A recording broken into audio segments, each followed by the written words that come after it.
verse on the Jester for Jesus website for today is from Exodus chapter 3 and verse 7, and it says this: I have certainly seen the oppression of my people.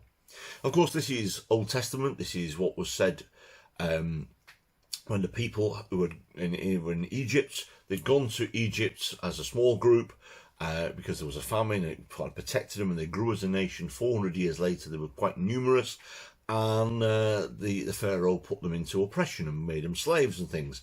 And this has been spoken through to Moses, and of course Moses was then instrumental with God in getting them out of Egypt.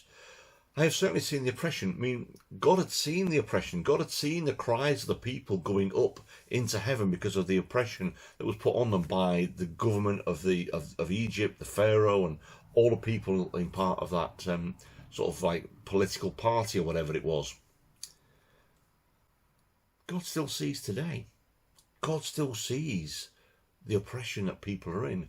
Now, whether it is physical oppression because they're in a country which is not legal to become a Christian, or whether it's some oppression in our own hearts because we have got some burden upon us, some oppression which is like depression.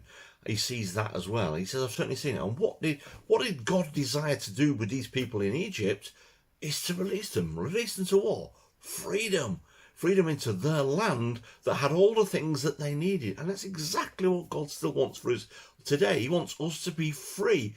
And we can be even freer than what the Israelites were when they were in Egypt, because we've got Jesus. Jesus, who has come along and died on that cross to take away the sin that is in our world. All we've got to do is ask him and say, Lord, move us into freedom, freedom from sin. And what's the reward? A land with everything? Our reward is heaven. Our reward is heaven. So there's something to think about as we go into this weekend, and I hope you think I'll have a good day today.